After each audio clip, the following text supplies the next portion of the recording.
At present ನನ್ನ situation ತುಂಬಾ worst ಆಗಿದೆ ಅಂತಾನೆ ಅನ್ಕೊಳ್ಳಿ. ಯಾಕಂತಂದ್ರೆ ನನ್ನ ಮೇಲೆ ಈಗ ಆಲ್ರೆಡಿ ಪೊಲೀಸ್ ನೋಟಿಸ್ ಬಂದಿದೆ. ಸುಮಾರು 10:45 ಪೊಲೀಸ್ ಅವ್ರು ಬಂದು ನೋಟಿಸ್ ಕೊಟ್ಟು ಹೋಗಿದಾರ. ನನ್ಗೇನ್ ಭಯ ಇಲ್ಲ ಗುರು, ಕಾನೂನು ಪರವಾಗಿ ನನ್ಗೆ ಈಗ ಜಸ್ಟ್ ಒಂದು ಫ್ಯೂ ಅವರ್ಸ್ ಬ್ಯಾಕ್ ಬಂದು ಕೊಟ್ಟು ಹೋಗಿದಾರ. ಅಂಡ್ ನನ್ಗೇನ್ ಭಯ ಇಲ್ಲ. ನನ್ನ ಹತ್ರ ಎಲ್ಲಾ ಸಾಕ್ಷಿ ಇದೆ. ನಾನು ಏನ್ ವಿಡಿಯೋ ಮಾಡಿದೀನಿ, ಯಾವ್ಯಾವ ಕೇಸ್ ಬಗ್ಗೆ ಎಲ್ಲ ಮಾತಾಡಿದೀನಿ, ಪ್ರತಿಯೊಂದಕ್ಕೂ ನನ್ನ ಹತ್ರ ಸಾಕ್ಷಿ ಇದೆ. ನಾನು ವಿಡಿಯೋದಲ್ಲಂತ ಒಂದು ಅಷ್ಟು ಕ್ಲಿಯರ್ ಆಗಿ ತೋರ್ಸಕ್ಕಾಗಿಲ್ಲ, ಬಟ್ ಕಾನೂನು ಮುಂದೆ ನಾನು ಪ್ರತಿಯೊಂದನ್ನ ಇಡ್ಲಿಕ್ಕೆ ರೆಡಿ ಆಗಿದ್ದೀನಿ. ನನಗೆ ಕಾನೂನು ಮೇಲೆ ತುಂಬಾ ಗೌರವ ಇದೆ, ತೊಂದರೆ ಇಲ್ಲ ಅದ್ರ ಬಗ್ಗೆ. ಅಂಡ್ ತೊಂದರೆ ಎಲ್ಲ ಆಗ್ತಿದೆ ಅಂತಂದ್ರೆ, ಈಗ ನಾನು ಬೀಯಿಂಗ್ ಎ ಮುಸ್ಲಿಂ ಗಾಯ್ ಈ ಒಂದು ವಿಷಯದ ಬಗ್ಗೆ ಮಾತಾಡಿದ್ರೆ ತಪ್ಪಾಗ್ಬಿಡಿದೆ ಅನ್ನೋ ರೀತಿ ಆ ತರ ಪೋರ್ಟ್ರೇಟ್ ಮಾಡ್ತಿದ್ದಾರೆ.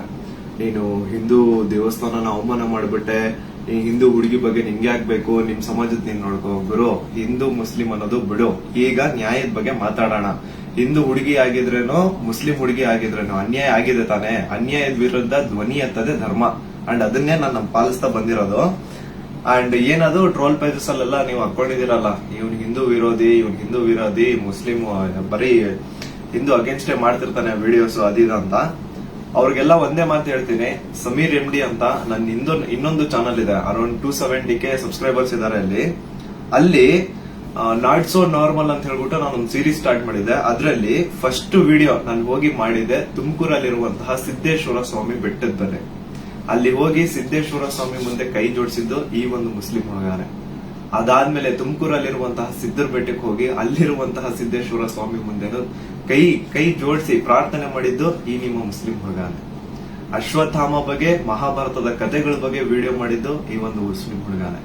ಬಾರ್ಬರಿಕು ಅಶ್ವತ್ಥಾಮದಲ್ಲಿದ್ದಂತಹ ಇನ್ಫೇಮಸ್ ಕ್ಯಾರೆಕ್ಟರ್ ಅವ್ರ ಬಗ್ಗೆನೂ ನಮ್ ಕನ್ನಡಿಗರಿಗೆ ತಿಳಿಸ್ಕೊಟ್ಟಿದ್ದು ಈ ಒಂದು ಮುಸ್ಲಿಂ ಹುಡುಗಾನೆ. ಸೊ ಇಲ್ಲಿ ಜಾತಿ ಧರ್ಮ ಅನ್ನೋದು ಬೇಡ, ಆಯ್ತಾ? ಅಶ್ವತ್ಥಾಮ ಬಗ್ಗೆ ಓದಿದ್ರೆ ಸರ್ ಎಲ್ಲ ಅಲ್ಲಿ ವಿಡಿಯೋ ನೋಡಿ ಸರ್. ನಾನು ಇಂತ ಡೀಟೇಲ್ ಬಿಟ್ಟಿಲ್ಲ ಅಂತೇನಿಲ್ಲ ಸರ್, ಎಲ್ಲದನ್ನು ಹೇಳಿ. ಮಹಾಭಾರತದ ಕುರುಕ್ಷೇತ್ರ ಯುದ್ಧದಲ್ಲಿ ಕೌರವರ ಪರವಾಗಿ ಹೋರಾಡಿದವರು ದ್ರೋಣಾಚಾರ್ಯನ ಮಗ. ಸೊ ನೋಡಿ, ನಾನು ಹಿಂದೂ ವಿರೋಧಿ ಅಂತ ಖಂಡಿತ ಅಲ್ಲ. ಹಿಂದೂ ವಿರೋಧಿ ಆಗಿದ್ರೆ ಒಂದು ಹಿಂದೂ ಹುಡುಗಿ ಜೊತೆ ಆಗಿರುವಂತಹ ಅನ್ಯಾಯದ ಬಗ್ಗೆ ನಾನ್ ಯಾಕೆ ಗುರು ಧ್ವನಿ ಎತ್ತುತ್ತೇನೆ? ನ್ಯಾಯದ ಬಗ್ಗೆ ಮಾತಾಡೋಣ ಅಷ್ಟೇ, ಅದೇ ನಮ್ ಧರ್ಮ. ಅಂಡ್ ಕೇಸ್ ಡೀಟೇಲ್ಸ್ ಎಲ್ಲ ಈಗ ಗಿರೀಶ್ ಸರ್ ನಿಮ್ಗೆ ಹೇಳ್ತಾರೆ, ನನ್ನ ಮೇಲೆ ಏನ್ ಕೇಸ್ ಆಗಿದೆ ಅದ್ರ ಬಗ್ಗೆ ಏನು ಅಂತ ಗಿರೀಶ್ ಸರ್ ನಿಮ್ಗೆ ಅಪ್ಡೇಟ್ ಕೊಡ್ತಾರೆ. ಬಟ್ ಅದಕ್ಕೂ ಮುಂಚೆ I really want to thank you team ತಿಪ್ಪುರೊಡ್ಡಿ. ಯಾಕಂತಂದ್ರೆ ನಾನು ಅಟ್ ಒನ್ ಪಾಯಿಂಟ್ ನಾನು ಕಂಪ್ಲೀಟ್ ಬ್ರೇಕ್ ಆಗ್ಬಿಟ್ಟಿದ್ದೆ. ಲೈಕ್ ಏನ್ ಗುರು, ನನ್ ತಪ್ಪು ಮಾಡ್ಬಿಟ್ನ, ನನ್ ನಿಜ ಕಣ್ಣೀರ್ ಬರೋದೊಂದು ಬಾಕಿ ಇತ್ತು. ಅಂತ ಟೈಮಲ್ಲಿ ತಿಮ್ಮರೊಡ್ಡಿ ಆಗಿರ್ಲಿ ಅಥವಾ ಸೌಜನ್ಯ ಪರ ಹೋರಾಟಗಾರರು, ಸೌಜನ್ಯ ಶಕ್ತಿ, ಇವರೆಲ್ಲರೂ ನನಗೆ ಸಪೋರ್ಟ್ ಕೊಟ್ಟು ಇವಾಗ ತುಂಬಾ ಧೈರ್ಯ ಕೊಟ್ಟಿದ್ದಾರೆ. ಇದ್ರ ಬಗ್ಗೆ ಧ್ವನಿ ಎತ್ತಲಿಕ್ಕೆ ನಂಗೆ ತುಂಬಾ ಸಪೋರ್ಟ್ ಮಾಡಿದ್ದಾರೆ. ಸೊ ಇವರೆಲ್ರಿಗೂ ನಾನು ಚಿರಋಣಿ ಆಗಿರ್ತೇನೆ. ಅಂಡ್ ಯಾ ಸರ್, ಕೇಸ್ ಬಗ್ಗೆ ಹೇಳ್ಕೊಡಿ ಸರ್. ಅಲ್ಲ, ನಿಮ್ಗೆ ಏನಾದ್ರು ಅರೆಸ್ಟ್ ಮಾಡಕ್ ಬಂದಿರ ಪೊಲೀಸರು? ಬಂದಿದ್ರಲ್ಲ ಸರ್, ನೀವೇ ಇದ್ರಲ್ಲ ಸರ್ ಮುಂದೆ. ಸೀದಾ ಎಂತ ಕೋಇನ್ಸಿಡೆನ್ಸ್ ನೋಡಿ, ಗಿರೀಶ್ ಸರ್ ನಮ್ ಮನೆಗ್ ಬಂದ್ರು. ನಾನು ಹೇಳ್ದೆ, ಸರ್ ನನ್ ಕೈಲಿ ಆಗ್ತಿಲ್ಲ, ನನ್ಗೆ ಹೆವಿ ಥ್ರೆಡ್ ಕಾಲ್ಸ್ ಬರ್ತಿದಾವೆ, ನೀವು ಪ್ಲೀಸ್ ಬನ್ನಿ ನಮ್ಮ ಮನೆಗೆ ಅಂತ ಹೇಳ್ಬಿಟ್ಟು ಅವ್ರಿಗೆ ಲೊಕೇಶನ್ ಕಳಿಸಿ ಇವ್ರು ಬಂದ್ರು ಅಂತ ನೀರ್ ಕುಡಿತಾ ಒಂದ್ 10 ಮಿನಿಟ್ಸ್ ಮಾತಾಡ್ತಾ ಕೂತಿದೀವಿ. ಅಷ್ಟರಲ್ಲೇ ಡೋರ್ ಓಪನ್ ಮಾಡಿದ್ದೆ, ಬ್ಯಾಂಗ್ ಅಂತ ಪೊಲೀಸ್ ಅವ್ರ ಮನೆ ಒಳಗಡೆ ಎಂಟ್ರಿ. ಏನು ಅಂದ್ರೆ ಏನ್ ಹೇಳ್ತಾನೆ ಇಲ್ಲ, ಎದಕ್ ಬಂದ್ರು ಏನಂತ ಹೇಳ್ತಾನೆ ಇಲ್ಲ. ಆಮೇಲೆ ಗಿರೀಶ್ ಸರ್ ಅವ್ರ ಜೊತೆ ಎಲ್ಲ ಮಾತಾಡಿದ್ರು. ಲೀಗಲ್ ಆಗಿ ಅವ್ರೇನ್ ಮಾತಾಡಿದಾರೆ ಅಂತ ಅವರೇ ಹೇಳ್ತಾರೆ, ಕೇಳಿ. ಇವತ್ತು ಏನಾಗ್ತಾ ಇದೆ, ಸಮೀರ್ ಮಾತಾಡ್ಬೇಕಾದ್ರೆ ಯಾರದೇ ಒಬ್ರು ಹೆಸರು ತಗೊಂಡು ಮಾತಾಡ್ಲಿಲ್ಲ. ಮಾತಾಡಿದ್ದೆಲ್ಲವನ್ನು ಕೂಡ ಆಧಾರ ಇಟ್ಕೊಂಡೇನೆ ಸಮೀರು ಮಾತಾಡಿದ್ದು. ಅದು ಯಾರ ಬಗ್ಗೆ? ಯಾರೋ ದೇವರ ಬಗ್ಗೆ ಮಾತಾಡಿದ್ನ ಅಥವಾ ಮಸೀದಿಯ ಬಗ್ಗೆ ವಿವಾದ ಹುಟ್ಟಾಕಿ, ದೇವಸ್ಥಾನದ ಬಗ್ಗೆ ವಿವಾದ ಹುಟ್ಟಾಕಿ ಮಾತಾಡಿದ್ನ? ಇಲ್ಲ. ಸೌಜನ್ಯ ಅನ್ನೋದು ನಮ್ಮ ಎಲ್ಲರ ಮನೆ ಮಗಳವಳು. ಯಾವ ರೀತಿ ನಿರ್ಭಯ ಮತ್ತು ಈ ಅತ್ಯಾಚಾರದ ಪ್ರಕರಣದಲ್ಲಿ ಒಳಗಾಗ್ತಾರೆ, ಅವ್ರೆಲ್ಲರೂ ಕೂಡ ನಾವು ನಮ್ಮ ಮಗಳಂತ ತಿಳ್ಕೊಳ್ತೀವಿ. ಆದರೆ ಯಾರು ಹಿಂದೂ ಮುಸ್ಲಿಂ ಅಂತ ಹೇಳಿ ವಿನಾಕಾರಣ ಒಂದು ಹುಟ್ಟು ಹಾಕ್ತಾ ಇದಾರಲ್ಲ, ಅವರಿಗೆ ಅವ್ರು ಮಾಡಿನೇ ಇಲ್ಲ ಅಂತ ಹೇಳಿದ್ರೆ ಇದೆಲ್ಲ ಯಾಕೆ ಮಾಡ್ಬೇಕು? ಆ ನಂತರ ಸಂತೋಷ್ ರಾವ್ ಇಷ್ಟು ದೊಡ್ಡವನೇನ? ಸಮಾಜದಲ್ಲಿ ಕಲಾ ಹುಟ್ಟು ಒಂದ್ ವೇಳೆ ಸಂತೋಷ್ ರಾವ್ ಅಂತ ಹೇಳ್ತಾರೆ, ಸಂತೋಷ್ ರಾವ್ನೇ ಮಾಡಿದ್ರೆ ಸಮಾಜದಲ್ಲಿ ಅವನು ಅಷ್ಟೊಂದು ದೊಡ್ಡ ಇದನ್ನೇನೋ ಪೂರ್ತಿಯಾಗಿ ಒಂದಿಷ್ಟು ಜನ ಕರೆಸಿ ಏನೇನೋ ಮಾಡಿಸಿ ಟ್ರೋಲ್ ಮಾಡಿಸುವಂತ ದೊಡ್ಡವನ? ಇದನ್ನ ಜನರು ಅರ್ಥ ಮಾಡ್ಕೋಬೇಕು. ನಾನು ಪ್ರತಿಯೊಬ್ಬ ಜನಸಾಮಾನ್ಯರಿಗೂ ವಿನಂತಿ ಮಾಡ್ಕೊಳ್ತಾ ಇದ್ದೇನೆ, ಸೌಜನ್ಯಳನ್ನ ನಿಮ್ಮ ಮನೆ ಮಗಳಂತ ತಿಳ್ಕೊಳ್ಳಿ. ನಾವು ಅದೇ ರೀತಿ ತಿಳ್ಕೊಂಡಿದ್ದು. ಆ ನಂತರ ನಮ್ಮ ಅಕ್ಕನೋ ತಂಗಿನೋ ಏನಾದ್ರೂ ನೀವು ತಿಳ್ಕೊಳ್ಳಿ. ಸೌಜನ್ಯಳಂತೆ ಅನೇಕ ಹೆಣ್ಮಕ್ಳು ಅಲ್ಲಿ ಜೀವ ತೆತ್ತಿದ್ದಾರೆ, ಅತ್ಯಾಚಾರದಿಂದ ಕೊಲೆ ಆಗಿದ್ದಾರೆ. ಆ ನಂತರ ಇವತ್ತಿಗೂ ಕೂಡ ನಮ್ಮ ದೇಶದಲ್ಲಿ ಪ್ರತಿ 27 ನಿಮಿಷಕ್ಕೆ ಒಂದು ಅತ್ಯಾಚಾರ ಆಗ್ತಾ ಇದೆ. ಆ ಒಂದು ಲಿಸ್ಟ್ ಅಲ್ಲಿ ನಮ್ಮ ಮನೆ ಹೆಣ್ಮಕ್ಳು ಆ 27 ಇದನ್ನ ನಿಮಿಷದ ಕ್ಯೂನಲ್ಲಿ ನಮ್ಮ ಮನೆ ಹೆಣ್ಮಕ್ಳು ನಿಂತ್ಕೋಬಾರ್ದು. ಒಂದು ಈವ್ ಟೀಸಿಂಗ್ ಆಗಿ ಮೊನ್ನೆ ಮುಂಬೈಯಲ್ಲಿ ಒಂದು ಹೆಣ್ಮಗಳು ತಪ್ಪಿಸ್ಕೊಳ್ಳೋದಕ್ಕೆ ಹೋಗಿ ಸತ್ತಿದ್ದಾಳೆ ಪಾಪ, ಆಕ್ಸಿಡೆಂಟ್ ಆಗಿ, ಮುಂಬೈಲಿ ರೋಡ್ ಆಕ್ಸಿಡೆಂಟ್ ಆಗಿ. ಈವ್ ಟೀಸಿಂಗ್ ನಮ್ಗೆ ಏನ್ ಅನ್ಸುತ್ತೆ, ಅವ್ರು ಎಲ್ಲರೂ ಕೂಡ ಏನೋ ನಮ್ಗೆ ನಮ್ಮ ಮನೆಯ ಮಕ್ಕಳವರು, ನಮ್ಮ ಏನೋ ನಮ್ಗೆ, ಯಾಕಂದ್ರೆ ಎಲ್ಲ ಹೆಣ್ಮಕ್ಳ ಜೊತೆಗೆ ನಾವು ಬೆಳೆದವರು.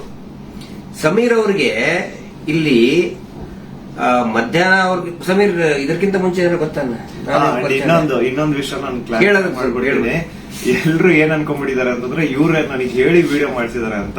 ದೇವ್ರಾಣೆಗೆ ಹೇಳ್ತೀನಿ, ಸರ್ ಸುಮ್ಮನೆ ಸರ್, ಅಲ್ಲಾ ಮೇಲೆ ಆಣೆ ಮಾಡ್ಬಿಟ್ಟು ಹೇಳ್ತಿದ್ದೀನಿ, ರಂಜಾನ್ ಟೈಮಲ್ಲಿ ಹೇಳ್ತಿದ್ದೀನಿ. ಇವ್ರಿಗಾಗ್ಲಿ ನನ್ಗಾಗ್ಲಿ ಯಾವುದೇ ತರ ಲಿಂಕ್ ಇರ್ಲಿಲ್ಲ ಗುರು. ಸೌಜನ್ಯ ವಿಡಿಯೋ ಮಾಡೋದಕ್ಕಿಂತ ಮುಂಚೆ ಇವ್ರಿಗೂ ನನ್ಗೂ ಯಾವುದೇ ತರ ಲಿಂಕ್ ಇರ್ಲಿಲ್ಲ. ಸೌಜನ್ಯ ವಿಡಿಯೋ ಯಾವಾಗ 1 ಮಿಲಿಯನ್ ಕ್ರಾಸ್ ಮಾಡ್ತೋ ನನ್ನ ಕೈ ಕಾಲ್ ನಡಗಕ್ ಸ್ಟಾರ್ಟ್ ಆಗ್ಬಿಡ್ತು. ಯಾಕಂತಂದ್ರೆ ಡೆತ್ ಕಾಲ್ಸ್ ಬರ್ತಾನೆ ಇದಾವೆ. ನನ್ ಮನೆ ಅಡ್ರೆಸ್ ಲೀಕ್ ಮಾಡ್ಬಿಟ್ರು, ನನ್ ಪರ್ಸನಲ್ ಡೀಟೇಲ್ಸ್ ಲೀಕ್ ಮಾಡ್ಬಿಟ್ರು. ನನ್ಗೆ ಯಾವ ನನ್ ಮನೆಗ್ ಬಂದು ಅಟ್ಯಾಕ್ ಮಾಡ್ಬಿಡ್ತಾನೋ ಗೊತ್ತಿಲ್ಲ. ಎಲ್ಲಿ ಹೋಗೋಣ ಅಂತ ಗೊತ್ತಾಗ್ತಾ ಇಲ್ಲ. ಪೊಲೀಸ್ ಅವ್ರ ಕಡೆ ಹೋದ್ರೆ ಪ್ರೊಟೆಕ್ಷನ್ ಸಿಗುತ್ತಾ ಇಲ್ಲ, ಗ್ಯಾರಂಟಿ ಇಲ್ಲ. ಏನ್ ಮಾಡ್ಬೇಕಂತ ಅರ್ಥ ಆಗಿಲ್ಲ. ಆಗ ನಾನ್ ರೀಚ್ ಔಟ್ ಮಾಡಿದ್ದೆ ಟೀಮ್ ತಿಮ್ರೋಟಿ ಅವ್ರಿಗೆ. ಸರ್ ನನ್ಗೆ ಈ ತರ ಆಗ್ತಿದೆ, ಪ್ಲೀಸ್ ನಿಮ್ ಕಡೆ ಸಪೋರ್ಟ್ ಬೇಕು, ನಂಗೆ ಸಪೋರ್ಟ್ ಮಾಡಿ ಅಂತ ಕೇಳಿದ ತಕ್ಷಣ ಇಮ್ಮಿಡಿಯೇಟ್ಲಿ ಅವ್ರು ನನ್ನ ನಂಬರ್ನ ತಗೊಂಡು ನನಗೆ ಕಾಲ್ ಮಾಡಿ ನಿಮ್ ಜೊತೆಗೆ ನಾವ್ ಇದೀವಿ ಅಂತ ಧೈರ್ಯ ಕೊಟ್ರು. ಅಂಡ್ ಅರೌಂಡ್ ನನ್ ಮೇಲೆ ಪೊಲೀಸ್ ನೋಟಿಸ್ ಆಗಿದ್ರು ಸ್ಟಿಲ್ ಇವರೇ ನನ್ಗೊಬ್ಬ ಅಡ್ವೊಕೇಟ್ ನ ಹುಡುಕಿ ನಾವು ನಿಮ್ ಜೊತೆಗಿದೀವಿ, ನೀವ್ ತಲೆನೇ ಕೆಡ್ಸ್ಕೋಬೇಡಿ ಅಂತ. ಈಗ ನೋಡಿ ಅರೌಂಡ್ ಮಿಡ್ ನೈಟ್ 1 ಆಗ್ತಿದೆ, ಅಡ್ವೊಕೇಟ್ ಅವ್ರ ಆಫೀಸಲ್ಲಿ ಕೂತಿದೀವಿ. ಸೊ ಯಾ ಸಾಹಸ ಪಟ್ರು ನನ್ನ ಅರೆಸ್ಟ್ ಮಾಡ್ಲಿಕ್ಕೆ. ಅಲ್ಲ, ಸಮೀರ್ ಮಾತಾಡಿದ್ದು ನೂರಾರು ಜನ ಸೌಜನ್ಯ ಹೋರಾಟಗಾರರು ಏನ್ ಕೇಳ್ತಾ ಇದ್ದಾರೆ ಮತ್ತು ಜನಸಾಮಾನ್ಯರು ಹೋರಾಟದ ಜೊತೆಗೆ ಗುರುತಿಸಿಕೊಳ್ಳದೇನೆ ಅನೇಕ ಜನಸಾಮಾನ್ಯರಿಗೆ ಒಂದು ಹಂಬಲ ಇದೆ, ನ್ಯಾಯದ ಹಂಬಲ.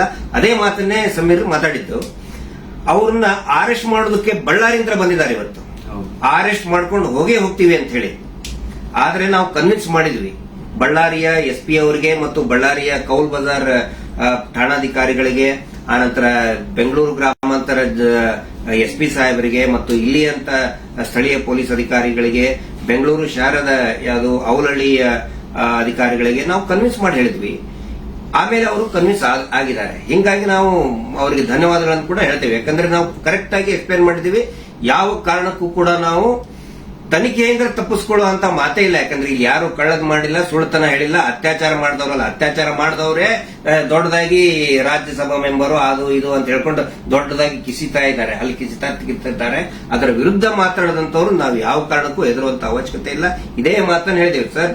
ಸಮೀರ್ ಖಂಡಿತ ಬರ್ತಾನೆ, ಎಲ್ಲಾ ರೀತಿಯಂತರೂ ಕೂಡ ಸಹಕಾರ ಕೊಡ್ತೀವಿ ಅಂತ ಹೇಳಿದ್ದಕ್ಕೆ ಕನ್ವಿನ್ಸ್ ಆಗಿದ್ದಾರೆ. ನಮ್ಮ ಉದ್ದೇಶ ಏನಂದ್ರೆ ಇದರಿಂದ ಇವರು ಮಾಡ್ತಾ ಇದಾರಲ್ಲ, ಏನು ಹಿಂದೂ ಮುಸ್ಲಿಂ ಅಂತ ಮಾಡ್ತಾ ಇದಾರಲ್ಲ, ಈ ನಮ್ಮ ರಾಜ್ಯದಲ್ಲಿ ಕಲಹ ಆಗಬಾರ್ದು. ಅತ್ಯಾಚಾರ ಪ್ರಕರಣದ ಹೋರಾಟ, ಸೌಜನ್ಯ ಹೋರಾಟ, ಎಲ್ಲಾ ಧರ್ಮಗಳನ್ನು ನಾವು ಸೇರಿಸ್ತಾ ಇದೀವಿ. ಎಲ್ಲಾ ಜಾತಿ ಪಂಥಗಳನ್ನ ಮತಗಳನ್ನ ಸೇರಿಸುವಂತ ಕೆಲಸ ನಾವು ಮಾಡ್ತಾ ಇದೀವಿ. ಆದ್ರೆ ಇವರು ಡಿವೈಡ್ ಮಾಡ್ತಾ ಇದ್ದಾರೆ. ಯಾಕಂತ ಹೇಳಿದ್ರೆ ನೋಡಿ, ಸಮೀರ್ಗೆ ಹೆಸರನ್ನೇ ಹೇಳಿಲ್ಲ. ಹಾಗಿದ್ರೆ ಎಷ್ಟೋ ಜನಕ್ಕೆ ಸಮೀರ್ ಡೌಟ್ ಇತ್ತು, ಯಾರು ಮಾಡಿದ್ದಾರೆ, ಇವ್ರು ಹೌದೋ ಅಲ್ಲೋ. ಈ ಧರ್ಮೋದ್ಯಮಿಗಳು ಕುಟುಂಬ, ದೊಡ್ಡ ಪ್ರಭಾವಿಗಳ ಕುಟುಂಬ, ಅವ್ರ ಬಗ್ಗೆ ಗೌರವ ಇತ್ತು. ಇವತ್ತು ಯಾವಾಗ ನಿಮ್ಮ ವಿರುದ್ಧ ಇಡೀ ಪೂರ್ತಿಯಾಗಿ ಅವರು ಕೆಟ್ಟದಾಗಿ ಕೆಲವು ಜನ ಟ್ರೋಲ್ ಮಾಡಕ್ ಸ್ಟಾರ್ಟ್ ಮಾಡಿದ್ರು, ಎಲ್ಲರಿಗೂ ಕನ್ಫರ್ಮ್ ಆಯ್ತು ಇವರೇ ಮಾಡಿದ್ದು, ನಾವೇ ಮಾಡಿದೀವಿ ಅಂತ ಅವರೇ ಬಟ್ಟೆ ಬಿಚ್ಕೊಳ್ತಾ ಇದ್ದಾರೆ. ನಾವು ಸೌಜನ್ಯ ಬೆತ್ತಲೆ ಮಾಡ್ತಾಳೆ ಅಂತ ಹೇಳಿದ್ರೆ ಇವರೇ ಬೆತ್ತಲೆಯಾಗಿ ಹೋಗ್ತಾ ಇದ್ದಾರೆ. ಇದು ಜನರ ಗಮನದಲ್ಲಿರಲಿ. ನಾನು ಒಂದೇ ಒಂದು ವಿನಂತಿ ಮಾಡ್ಕೊಳ್ತಾ ಇದ್ದೀನಿ, ದಯವಿಟ್ಟು ಯಾರು ಕೂಡ ಏನೋ ಆಗ್ಬಿಡ್ತದೆ ಇವರಿಗೆ ಅಂತ ಹೇಳ್ಕೊಂಡು ಆತಂಕಕ್ಕೊಳಗಾಗಿ ಹಿಂದೂ ಮುಸ್ಲಿಂ ಅಂತ ಡಿವೈಡ್ ಆಗಬೇಡಿ. ಆನಂತರ ಗಲಭೆ ಸೃಷ್ಟಿಯಾಗೋದು, ಇದರಿಂದ ಶಾಂತಿ ಹಾಳಾಗೋದು ಖಂಡಿತ ಬೇಡ. ದಯವಿಟ್ಟು ಈ ರಾಜ್ಯದ ಒಂದು ಶಾಂತಿಯನ್ನ ಕಾಪಾಡಿ. ಎಲ್ಲಾ ಧರ್ಮದಲ್ಲಿಯೂ, ಯಾವ ಧರ್ಮದಲ್ಲಿಯೂ ಹೇಳಿಲ್ರಿ ಅತ್ಯಾಚಾರ ಮಾಡೋದನ್ನ ಬೆಂಬಲಿಸಿ ಅಂತ. ಯಾವ ಧರ್ಮದಲ್ಲಿಯೂ ಹೇಳಿಲ್ಲ, ಯಾವ ದೇವರು ಕೂಡ ಹೇಳಿಲ್ಲ. ಆನಂತರ ಇವರು ದೇವಸ್ಥಾನದ ಬಗ್ಗೆ ಮಾತಾಡಿದ್ದು ದಟ್ ಇಸ್ ದ ಫ್ಯಾಕ್ಟ್. ಅದು ದೇವಸ್ಥಾನದ್ದು ಜೈನ್ ಟೆಂಪಲ್ ಬಗ್ಗೆ ಅಂತ ಏನ್ ಹೇಳ್ತಾರಲ್ಲ, ದಟ್ ಇಸ್ ದ ಫ್ಯಾಕ್ಟ್. ಅದನ್ನ ಸಮೀರ್ ಹೇಳ್ತಾ ಇಲ್ಲ, ಅಥವಾ ನಾವು ಹೇಳ್ತಾ ಇಲ್ಲ, ಮಹೇಶ್ ಶೆಟ್ಟಿ ತಿಮ್ಮರುಡಿ ಅವರು ಬರ್ಕೊಟ್ಟಿದ್ದು ಹೇಳ್ತಾ ಇಲ್ಲ. ಸುಪ್ರೀಂ ಕೋರ್ಟ್ ನಲ್ಲಿ ಇದೇ ಕುಟುಂಬದವರು, ಇದೇ ವೀರೇಂದ್ರ ಜೈನ್ ಕುಟುಂಬದವರು ಸುಪ್ರೀಂ ಕೋರ್ಟ್ ನಲ್ಲಿ ಬರೆದು ಕೊಟ್ಟಿದ್ದಾರೆ, ಅಫಿಡವಿಟ್ ಮೂಲಕ ಬರೆದು ಕೊಟ್ಟಿದ್ದಾರೆ, ಅದು ಹಿಂದೂ ದೇವಸ್ಥಾನ ಅಲ್ಲ ಅಂತ. ಅದಕ್ಕೂ ಕೂಡ ಯಾರ್ದು ಇದನ್ನಲ್ಲ. ಆದ್ರೆ ಇವರು ಯಾವಾಗ ಅತ್ಯಾಚಾರ ಪ್ರಕರಣಗಳನ್ನ ನಾವು ಪ್ರಶ್ನೆ ಮಾಡಕ್ ಪ್ರಾರಂಭ ಮಾಡಿದೀವಿ, ಅವಾಗ ಹಿಂದೂ ದೇವಸ್ಥಾನಕ್ಕೆ ಅಪಮಾನ ಮಾಡ್ತಾ ಇದಾರಲ್ಲ, ಅದು ನಮ್ಗೆ ಬೇಜಾರಾಗೋದು, ಅದು ನಮಗೆ ಬೇಜಾರಾಗ್ತಾ ಇದೆ. ಆ ಒಂದು ಮಂಜುನಾಥ ಸ್ವಾಮಿಯ ದೇವಸ್ಥಾನವನ್ನೇ ಪೂರ್ತಿ ಇದು ದೇವಸ್ಥಾನನೇ ಅಲ್ಲ ಅಂತ ಸುಪ್ರೀಂ ಕೋರ್ಟ್ ನಲ್ಲಿ ಬರೆದಿದ್ದಾರೆ. ಅದಕ್ಕೆ ಸಮೀರ್ ನೀವು ತಲೆ ಕೆಡಿಸ್ಕೋಬೇಡಿ. ಏನೇನು ನೀವು ಮಾತಾಡಿದಿರಿ ಪ್ರತಿಯೊಂದಕ್ಕೂ ಕೂಡ ದಾಖಲೆ ಇದೆ. ಯಾವುದು ಕೂಡ ಊಹಾಪೋಹ ಮಾಡ್ಕೊಂಡಂತದ್ದಲ್ಲ.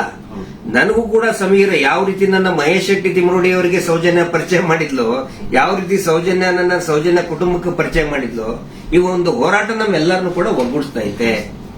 ಎಲ್ಲಾ ಧರ್ಮಗಳನ್ನು ಕೂಡ ಒಂದು ಮಾಡ್ತಾ ಇದೆ, ಎಲ್ಲಾ ಧರ್ಮದ ಜನಸಾಮಾನ್ಯರನ್ನ ಒಂದು ಮಾಡ್ತಾ ಇದೆ. ಬಹಳ ಖುಷಿಯಾಗಿದ್ದು ನನಗೆ. ಇಡೀ ರಾಜ್ಯದ ಜನ ಬಹುಶಃ ಈ ಒಂದು ಏನಂತಾರೆ ಅದಕ್ಕೆ ಸುನಾಮಿ ರೀತಿ ಒಳಗಡೆ. And especially very thanks to all troll pages. ನಮ್ಮನ್ನ ಕೆಟ್ಟದಾಗ ಟ್ರೋಲ್ ಮಾಡೋರು ಒಂದು 5% ಇರ್ಬೋದಷ್ಟೇ, ಆದ್ರೆ 95% ಎಲ್ಲಾ ಇನ್ಸ್ಟಾಗ್ರಾಮ್ ಅಲ್ಲಿ ಇರುವಂತಹ ಟ್ರೋಲ್ ಪೇಜಸ್ ನಮ್ ಸಪೋರ್ಟ್ ಇದ್ದಾರೆ. ಅವರಿಂದನೇ ಈ ಒಂದು ಕೇಸ್ ಇಷ್ಟೊಂದು ಮುಂದೆ ಜನರ ಮುಂದೆ ಬರ್ತಾ ಇರೋದು. So hats off to you ಎಲ್ಲಾ ಟ್ರೋಲ್ ಪೇಜಸ್ ಅವ್ರಿಗೂ ನನ್ನ ಕಡೆಯಿಂದ ಒಂದು ದೊಡ್ಡ ನಮಸ್ಕಾರ ಅನ್ಕೊಂಬಿಡಿ. ನಿಮ್ಮಿಂದನೇ ಈ ಒಂದು ಕೇಸ್ಗೆ ಇಷ್ಟೊಂದು ಪಬ್ಲಿಕ್ ಅಟೆನ್ಷನ್ ಸಿಕ್ಕಿರೋದು. Thank you so much. And ಎಲ್ಲಾ ಕನ್ನಡ ಈ ಕಮ್ಯುನಿಟಿನ ಯೂಟ್ಯೂಬರ್ಸ್ ಯಾರೆಲ್ಲ ಇದ್ರ ಬಗ್ಗೆ ವಿಡಿಯೋಸ್ ಮಾಡಿದ್ರೆ, ಯಾರೆಲ್ಲ ನನ್ನ ಪರವಾಗಿ ವಿಡಿಯೋಸ್ ಮಾಡಿದ್ರೆ, ನಾನು ಎಲ್ಲರೂ ವಿಡಿಯೋಸ್ ನ ನೋಡಿದೀನಿ. ತುಂಬಾ ಖುಷಿ ಆಯ್ತು. ಎಲ್ಲರೂ ಇದೇ ತರ ಸಪೋರ್ಟ್ ಮಾಡಿ ಅಂಡ್ ಎಲ್ಲರೂ ನಮ್ ಜೊತೆಗಿರಿ. ಆಮೇಲೆ ಬೇರೆ ಬೇರೆ ದೇಶದಿಂದ ಸಪೋರ್ಟ್, ಆಸ್ಟ್ರೇಲಿಯಾದಿಂದ ಮಾಡಿದ್ದಾರೆ.